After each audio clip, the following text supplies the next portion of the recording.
Hello friends, स्वागत है आप सभी लोगों का हमारे चैनल के स्टडी में। मैं कुमार बेस्ट। इस वीडियो के माध्यम से दोस्तों आपके यहाँ पर कराऊंगा केमिस्ट्री का पार्ट नंबर 20, यानी कि दोस्तों यहाँ पर आपको मिलेगा रसायन विज्ञान का भाग नंबर 20।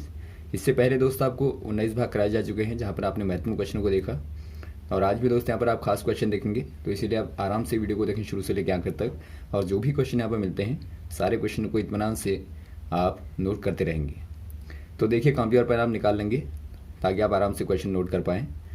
शुरू करते हैं दोस्तों। पहला क्वेश्चन दिखता है आपको, निम्न में से कौन एक कार्बोहाइड्रेट है, यानी कि आपको बताना है which of the following is a carbohydrate. यहाँ पे देखिए दोस्तों, जो कार्बोहाइड्रेट होते हैं, कार्बोहाइड्रेट्स जो होते हैं ये मोस्टली शुगर होते हैं।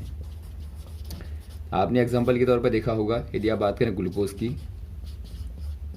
या फिर आप दोस्तों बात करें सुक्रोज की, तो ये सारे क्या हैं दोस्तों, कार्बोहाइड्रेट हैं।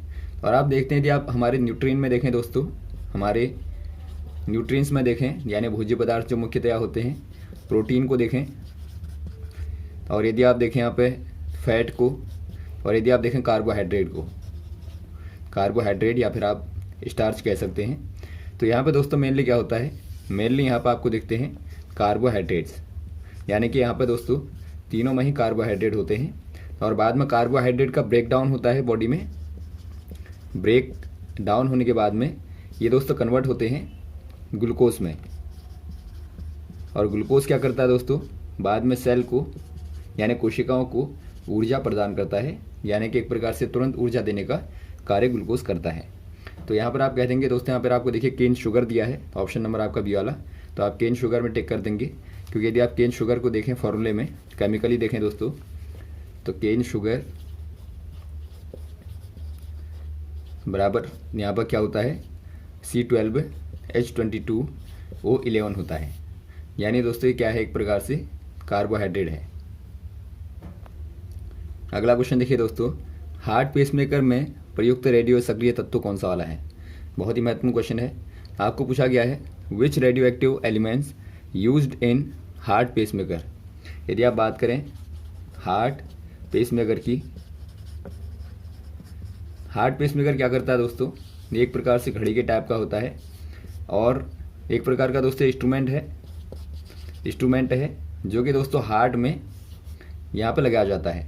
ये क्या कार्य करता है दोस्तों, हार्ट में एक प्रकार से ये जो बीट होती हैं दोस्तों, हमारी जो हार्ट बीट होती हैं, हार्ट बीट्स को स्टिमुलेट करने के काम में आता है। जब हमारा दोस्तों हार्ट इरेगुलेट हो जाता है, यानी कि जो हार्ट बीट होती हैं उनका इरेगुलेशन होता है दोस्तों, तो इसीलिए यहाँ पे एक प्रकार के इंस्ट्रूमेंट को लगाया जाता है जो कि पेसमेकर कहलाता है। और ये क्या करता है दोस्तों, हार्ट बीट्स को रेगुलेट करता है, ऑपरेशन के द्वारा फिट किया जाता है। तो इसमें खास प्रकार से दोस्तों एक रेडियो एक्टिव सबस्टेंस होता है, रेडियो एक्टिव यहाँ पर सबस्टेंस होता है या फिर आपका एलिमेंट होता है। रेडियो एक्टिव कहने का मतलब है दोस्तों, तो जो रेडियो सक्रिय तत्व होता है, यानी कि ये क्या करेगा दोस्तों, लगातार अल्फा बीटा गामा रेज का एमिशन करेगा। तो ये दोस्तों यहाँ पर होता है, इसको आप कहते हैं प्लूटोनियम। ये आपका होता है दोस्तों प्लूटोनियम 238। तो ऑप्शन नंबर यहाँ पर आपको दिखता है दोस्तों प्लूटोनियम, ऑप्शन नंबर आप सी वाले में टिक कर देंगे। नेक्स्ट क्वेश्चन देखिए दोस्तों, एक शुष्क सेल में एनोड होता है, यानी कि आपको बताना है the anode in a dry cell consist. यहाँ पे देखिए दोस्तों, आपका जो ड्राई सेल होता है, ड्राई सेल यानी आप कह सकते हैं इसको शुष्क सेल या बैटरी। यहाँ पे देखिए दोस्तों, यदि आप देखें एनोड को, एनोड यानी कि जो माइनस वाला होता है, तो एनोड की रिएक्शन यहाँ पर होती है दोस्तों Zn इक्वल टू Zn 2+ और +2e, यानी कि 2 इलेक्ट्रॉन दोस्तों यहाँ पे क्या होते हैं, एमिट होते हैं, या फिर आप कहें दोस्तों यहाँ पे निकलते हैं। और वैसे आप बात करें कैथोड पे दोस्तों जहाँ पे पॉजिटिव आप कहेंगे, तो यहाँ पर जो रिएक्शन होती है NH4 यानी कि अमोनिया दोस्तों यहाँ पर रिएक्शन करता है, +2 इलेक्ट्रॉन यहाँ पे एक्सेप्ट होते हैं, और NH3 बनता है और +H2। तो यहाँ पर दोस्तों आपको जो कैथोड पर होगा, कैथोड पर आप देखते हैं यहाँ पे ये वाली रिएक्शन होगी। और यदि आप एनोड की बात करें तो एनोड पर दोस्तों ये वाली रिएक्शन होगी। यानी यहाँ पर दोस्तों एनोड पर क्या यूज़ होता है, यहाँ पर दोस्तों Zn यानी कि जिंक का यूज़ होता है। तो आप कह देंगे ऑप्शन नंबर आपको बी वाला दिखता है, जिंक का दोस्तों आप यूज़ करेंगे। अगला क्वेश्चन देखिए दोस्तों, दूध एक कोलाइड विलयन है जिसमें, यानी आपको बताना है milk is a colloidal system in which. ये दोस्त आपको कल भी क्वेश्चन बताया था, जो मिल्क होता है एक प्रकार से, मिल्क दोस्तों एक प्रकार का लिक्विड कोलाइडल मिक्सचर होता है, या फिर आपको है सॉल्यूशन होता है। यानी कि दोस्तों इसे आप क्या कहते हैं, लिक्विड वाले को, इनको दोस्तों आप इमल्शन बोलते हैं, इसको आप बोलते हैं इमल्शन। आप याद रखेंगे इमल्शन, यानी कि आप इसको दोस्तों पायस बोलते हैं। तो यहाँ पे देखिए, यदि आप बात करें दोस्तों मिल्क में क्या क्या होता है, मिल्क में फैट और वाटर होता है। और यहाँ पर आप देखते हैं दोस्तों, जो आपको जो फैट होती है, फैट यहाँ पर डिस्पर्स रहती है, फैट डिस्पर्स्ड इन लिक्विड। यानी एक प्रकार से दोस्तों लिक्विड में फैट क्या रहती है, यहाँ पर डिस्पर्स रहती है, यानी कि बिखरी रहती है एक प्रकार से। तो यहाँ पर आप कह देंगे दोस्तों, सेकंड वाला आपको दिखता है, देखिए fat is disperse in water, यानी फैट जो होती है दोस्तों पानी में क्या होती है, विसरित रहती है। तो ऑप्शन नंबर आप बी वाले में टिक कर देंगे, यानी जिसकी मात्रा दोस्तों ज़्यादा होगी उसमें कम मात्रा वाला क्या रहेगा, विसरित रहता है। तो ये आप ध्यान देंगे, ऑप्शन नंबर आपका बी वाला। और यहाँ हमेशा दोस्तों क्या होंगे, कोलाइडल सॉल्यूशन में 2 फेज होते हैं, यानी यह एक प्रकार से क्या है, यह आपका दोस्तों 2 फेज सॉल्यूशन होता है, जहाँ पर दोस्तों आपके लिक्विड हो सकते हैं, या लिक्विड सॉलिड, या सॉलिड लिक्विड, या फिर एयर सॉलिड, या एयर या एयर सॉलिड, या एयर लिक्विड। तो ये दोस्तों आपके अलग अलग प्रकार के क्या होते हैं, कोलाइडल सॉल्यूशन होते हैं। अगला क्वेश्चन देखिए दोस्तों, कौन सा एंजाइम ग्लूकोज को एथिल अल्कोहल में बदलता है। यानी कि आपको बताना है which enzyme converts glucose to ethyl alcohol. यदि आप बात करें ग्लूकोज को एथिल अल्कोहल में कौन कन्वर्ट करता है। यहाँ पे देखिए दोस्तों, पहले आपको यहाँ पे मालूम होना चाहिए, जो ग्लूकोज होता है वो आपका C6H12O6 होता है, और एथिल अल्कोहल C2H5OH होता है। तो यहाँ पर देखिए दोस्तों, यह एक प्रकार का फर्मेंटेशन वाली रिएक्शन है, जहाँ पर आप देखते हैं किण्वन वाली रिएक्शन को दोस्तों। तो वहाँ पे देखिए ग्लूकोज को कन्वर्ट करने वाला जो होता है दोस्तों, ये आपका यहाँ पर होता है जाइमेज नाम का एक एंजाइम होता है, जो कि क्या करता है दोस्तों, ग्लूकोज को एथिल अल्कोहल में कन्वर्ट करता है। तो वैसे आपको यहाँ पर दिखता है इन्वर्टेज। यदि आप बात करें इन्वर्टेज की दोस्तों, तो इन्वर्टेज क्या करता है, ये आपका यहाँ पर जो शुगर होती है दोस्तों, जो सुक्रोस होती है एक प्रकार से, सुक्रोस यानी कि आप देखते हैं C12H22O11 होती है। इसको दोस्तों इन्वर्टेज जो होगा, इन्वर्टेज कन्वर्ट करता है दोस्तों ग्लूकोज में और फ्रुक्टोज में। यानी कि शुरुआत आप यहाँ से ही करते हैं। यदि आप किण्वन की शुरुआत करेंगे तो पहला काम दोस्तों आपका यही होता है, जो शुगर होती है इसको कन्वर्ट करते हैं दोस्तों आप सुक्रोज को ग्लूकोज और फ्रक्टोज में, और यहाँ से दोस्तों आप ग्लूकोज को कन्वर्ट कर लेते हैं जाइमेज के द्वारा एथिल अल्कोहल में। और वैसे आप देखते हैं दोस्तों, यहाँ पर जो माल्टेज है यह भी एक प्रकार का यहाँ पर एंजाइम होता है, जो कि क्या करता है दोस्तों, माल्टोज को काय में कन्वर्ट करेगा, ग्लूकोज में कन्वर्ट करता है, ग्लूकोज में कन्वर्ट करता है। तो ये सारे पूछे जाते हैं, आराम से आप याद रखेंगे एंजाइम्स को। तो ऑप्शन नंबर यहाँ पर कौन सा हो जाएगा, यहाँ पर दोस्तों आपका ऑप्शन नंबर सी वाला हो जाएगा। अगला क्वेश्चन देखिए दोस्तों, soap is prepared by boiling caustic soda with which of the following. यानी दोस्तों आपको बताना है जो सोप होते हैं यानी कि साबुन जो होते हैं दोस्तों, वो कैसे प्रिपेयर होते हैं।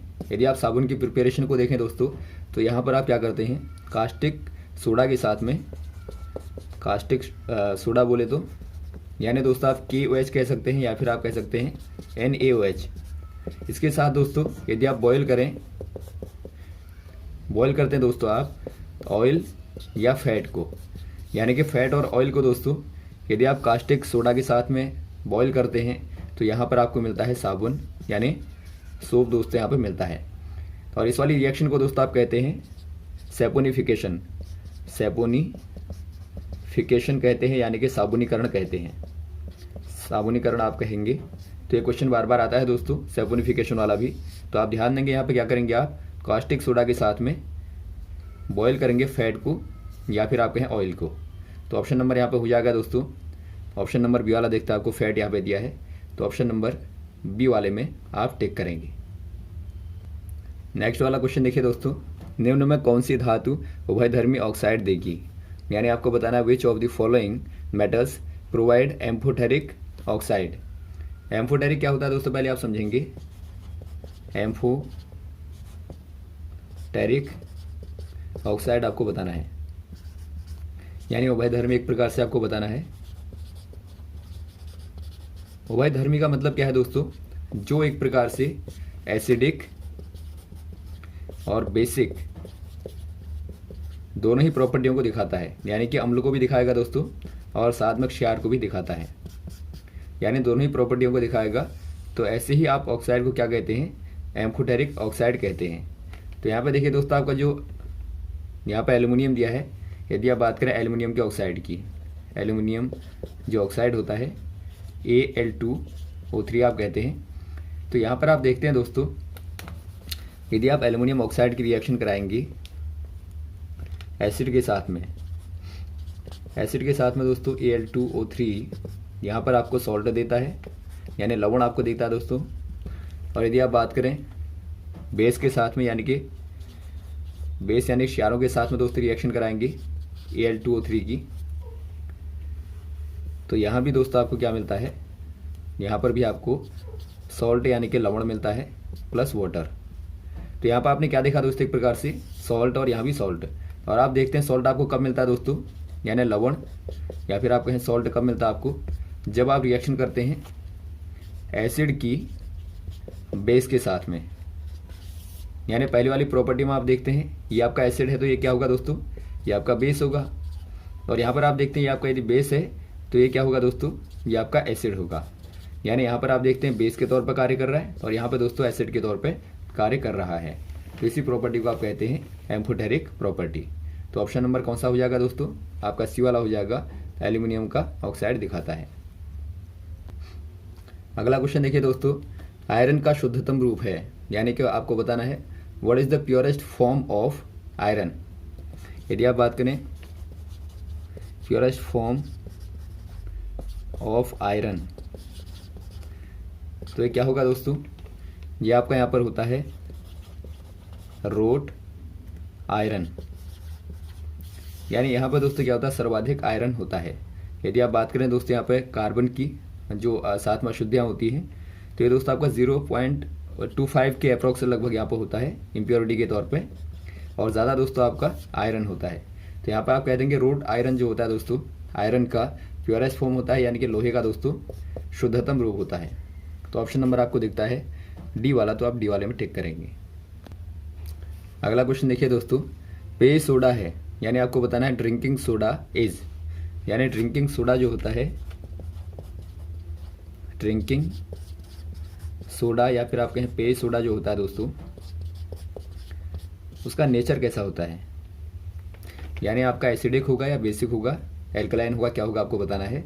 ये दोस्तों यहाँ पर देखिए, यदि आप बात करें जो ड्रिंकिंग सोडा होता है दोस्तों, यदि आप वाटर में यदि आप सोडा को मिलाते हैं तो ये क्या बनता है दोस्तों, ये आपका कार्बोनेटेड यहाँ पे सॉल्यूशन बनता है, यानी कि कार्बोनेटेड सॉल्यूशन मिलता है। यानी कि दोस्तों यहाँ पर कार्बोनेट, खासतौर पर कार्बोनेट आयन होते हैं, तो इसीलिए आप इसको कहते हैं कार्बोनेटेड सॉल्यूशन आपको मिलता है, जो कि दोस्तों ऑलवेज क्या होता है, एसिडिक इन नेचर होता है। यानी दोस्तों अम्लीय प्रवृत्ति का होता है। लेकिन ये दोस्तों बहुत ही कम अम्लीय होता है, बहुत ही कम एसिडिक होता है, क्योंकि हमारी इसका लंग्स और किडनी के द्वारा आराम से इसको डाइजेस्ट कर लिया जाता है। तो यहाँ पर आप कह देंगे दोस्तों क्या होता है, एसिडिक इन नेचर होता है, ऑप्शन नंबर बी वाला, यानी अम्लीय होता है। अगला क्वेश्चन देखिए दोस्तों, वाक्स रासायनिक रूप से मिश्रण है, यानी आपको बताना है wax is chemically a mixture of. यदि आप बात करें वाक्स की दोस्तों, आपने जो मोमबत्ती में देखा होगा, एक प्रकार से आप मोम कह सकते हैं। तो ये दोस्तों क्या होता है, किसका मिक्सचर होता है, जो वाक्स होता है आपको बताना है केमिकली दोस्तों, यह एक प्रकार से होता है एलिफेटिक हाइड्रो कार्बन्स का दोस्तों मिक्सचर होता है। आपने एलिफेटिक यानी कि आपने देखा होगा दोस्तों, जो आपके संतृप्त हाइड्रोकार्बन होते हैं, यानी एक प्रकार से आप कहते हैं दोस्तों कार्बन और हाइड्रोजन के जो कंपाउंड होंगे उनको आप क्या कहते हैं दोस्तों, हाइड्रोकार्बन कहते हैं। और इनमें दोस्तों दो प्रकार के होते हैं, एक आपके यहाँ पे होते हैं एलिफेटिक और एक आपके होते हैं एरोमेटिक। एरोमेटिक में आपने देखा होगा दोस्तों जो आपके साइक्लिक वाले होते हैं, साइक्लिक स्ट्रक्चर वाले होते हैं। एग्जाम्पल के तौर पर आप बेंजीन को ले सकते हैं, ये बेंजीन का स्ट्रक्चर है, यानी C6H6 जो होता है दोस्तों, एक प्रकार से एरोमेटिक है। वैसे आप एलिफेटिक में देखें दोस्तों, एथेन, मेथेन, ब्यूटेन आपके सारे क्या हैं, ये आपके दोस्तों सारे क्या हैं, CH4 C2H6, ये सारे दोस्तों आपके एलिफेटिक कहलाते हैं। तो यहाँ पर जो वाक्स होती है दोस्तों, एलिफेटिक हाइड्रोकार्बन का मिक्सचर होती है। ऑप्शन नंबर ए वाले में आप टिक कर देंगे। अगला क्वेश्चन देखिए दोस्तों, फ्लोरेसेंट ट्यूब में सर्वाधिक प्रयुक्त होने वाला पदार्थ कौन सा है, यानी आपको बताना है what is the most commonly used substance in fluorescent tube. यदि आप बात करें दोस्तों फ्लोरेसेंट ट्यूब्स की, जो फ्लोरेसेंट ट्यूब्स होती हैं, आपने देखा होगा दोस्तों, आपने बल्बों को देखा होगा जो आपके सेफल्स होते हैं, खासतौर पे वाइट कलर के दोस्तों आपके जो बल्ब होते हैं, उनमें आपने देखा होगा दोस्तों एक प्रकार की क्या होती है, एक सबस्टेंस वहाँ पर अंदर भरा रहता है, यानी कि एक आपका सबस्टेंस होता है, या आप कह सकते हैं पदार्थ होता है दोस्तों, जो कि मोस्टली यूज़ होता है। तो ये कौन सा वाला होता है आपको बताना है। यदि आप बात करें दोस्तों जो आपके फ्लोरेसेंट ट्यूब होती हैं और नॉर्मल जो बल्ब होते हैं, उनमें क्या अंतर होता है। जो नॉर्मल बल्ब होते हैं दोस्तों, वो बहुत ज़्यादा क्या करते हैं, बहुत ज़्यादा हीट को एक प्रकार से देते हैं, या फिर आप कहें दोस्तों बहुत ज़्यादा पावर को दोस्तों कंज्यूम करते हैं, यानी एक प्रकार से ज़्यादा शक्ति को दोस्तों क्षय करते हैं। लेकिन आप बात करें फ्लोरेसेंट ट्यूब की दोस्तों, तो ये बहुत ही कम पावर लेने के बाद में ज़्यादा प्रकाश करते हैं एज़ कम्पेयर टू बल्ब। ऐसा क्यों होता है, क्योंकि इनके अंदर दोस्तों एक प्रकार का सबस्टेंस होता है, इसको आप कह सकते हैं मरकरी वेपर एंड आर्गन। तो इसका मिक्सचर होता है दोस्तों, जो कि अंदर पॉलिश होता है एक प्रकार से। ये क्या करता है, जो हीट होती है, यानी जो ऊष्मा निकलेगी दोस्तों पावर कंजम्पशन के बाद में, तो ऊष्मा को भी लगातार एनर्जी के रूप में, लाइट के रूप में दोस्तों ये कन्वर्ट करता रहता है। यानी हीट को भी क्या करेगा, ये लाइट में कन्वर्ट करता रहता है, जिससे कि दोस्तों कम शक्ति में ही ज़्यादा प्रकाश आपको दिखाई देता है। तो यहाँ पर आप कह देंगे क्या होगा दोस्तों, यहाँ पे मरकरी वेपर एंड आर्गन। तो यहाँ तक दोस्तों आप क्वेश्चन को तैयार करेंगे, उम्मीद आपको अच्छे लगे होंगे। यदि दोस्तों आपको देखिए वीडियोस अच्छे लगते हैं तो आप ज़रूर शेयर करें दोस्तों, ताकि ज़्यादा लोगों तक पहुँचे। और बार बार हम इस प्रकार की वीडियोस आपको देते रहते हैं, साथ में हमारे साथ में लगातार बने रहेगा। Okay, thanks. जय हिंद, जय भारत।